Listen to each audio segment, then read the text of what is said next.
Did you know there are some huge benefits using paddle shifters over automatic mode? By the end of this video, you will have everything you need to master paddle shifters.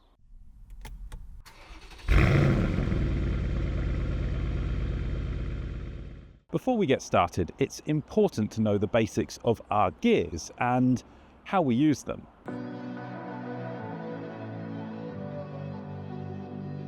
The first thing you need to understand is RPM, which stands for revolutions per minute. You can read your RPM by using the dial here on your dash. As you accelerate, your RPM increases. The higher the RPM, the more power and response you're going to get from your engine. Your car will have a limit of how high the RPM can go. We call this the red line. Before you reach the red line, you shift up a gear and the RPM drops down to allow us to keep increasing power.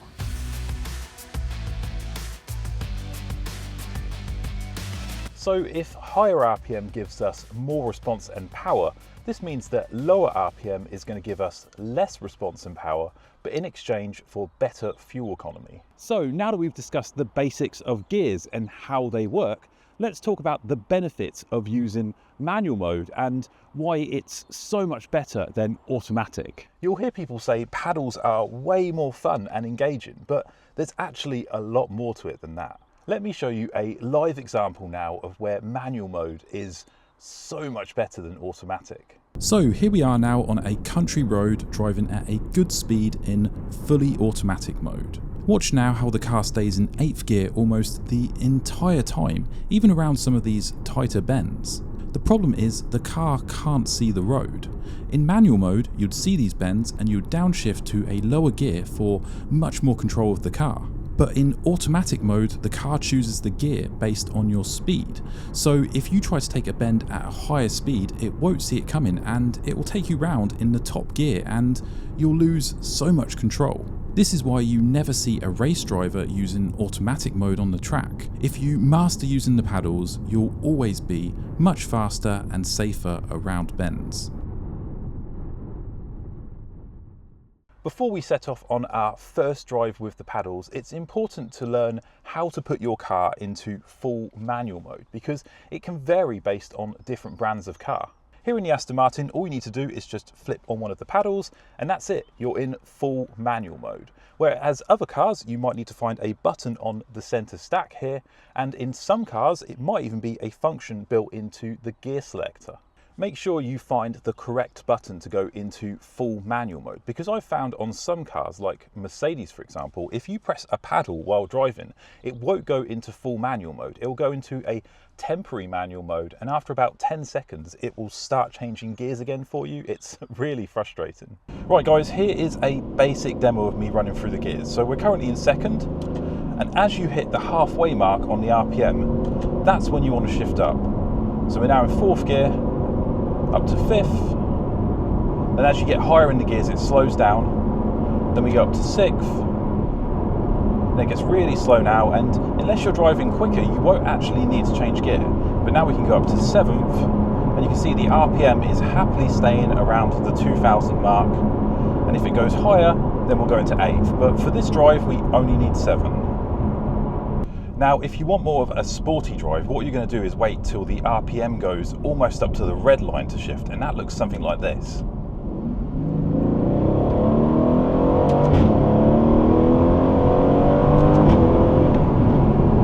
As you can see there, I waited right till it got up to the red line and I got that satisfying shift, and that changes the driving experience dramatically, especially if you've got a sporty car like an Aston Martin.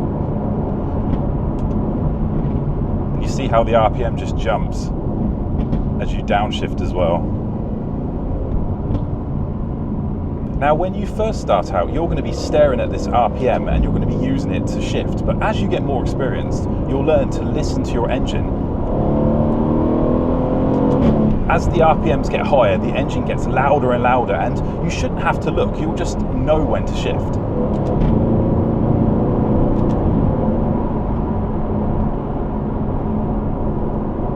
It's important to mention too, unlike a traditional manual gearbox, automatic gearboxes have tons of safety features.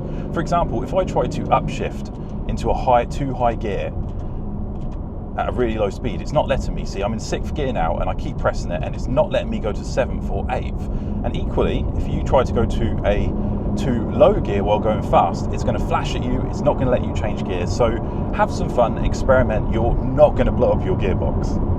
Another thing that catches people out too is the usage of first gear. Now, you don't really need to use first gear kind of ever really, unless you're approaching from a standstill. Like this roundabout, for example, if I come to a slow stop here, I drop to second. Don't drop to first, you don't need to, watch. You can smoothly pull away in second. If I were in first gear, the car might be a bit juddery, and that is a key mistake that a lot of people make. Second gear is king.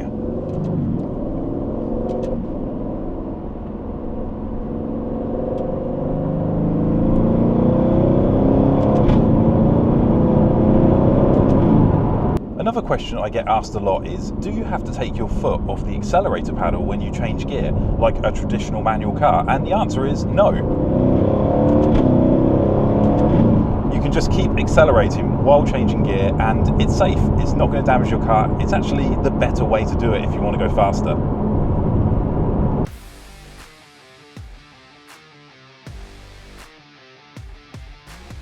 Many car brands will have some hidden features in the paddles, so here's some I'm going to share for you to try in your car. If you're in manual mode and you want to go back to fully automatic mode, try pressing and holding the right paddle for a few seconds, and as you can see here, it goes back to fully automatic mode. Now, this might not work in every car, but it works for me in Mercedes, BMW, and of course Aston Martin here. Some cars will allow you to do a double tap downshift. So if you double tap the shifter, it's going to jump down 2 gears. Right, now this is a fun one and not every car does this, but if I press both paddles at the same time, the car goes into neutral, so you can do this. And then when you press the paddle, it goes back into the gear you were previously in. That is fun. Another great tip is if you are in a high gear going relatively quickly, but you want to suddenly drop down to the lowest gear possible for that speed, press and hold the left paddle. And you can see there, it immediately dropped me down to 3rd gear. I didn't have to press the paddle more than once. That is a great technique if you're in manual mode and you need to quickly overtake someone or you just need some quick acceleration. If you want to learn some advanced techniques with paddles, one of them is engine braking, and that's where you use the gears rather than your brakes to slow the car down. Now, I used my gears only and didn't even touch my brake to slow the car down there. What happens is when you downshift, it pulls back and the engine will actually brake for you and reduce your speed. It's a great way to add additional braking pressure used with the brakes, or you can go easy on your brake pads and use the gears. It's an advanced technique and I highly recommend it.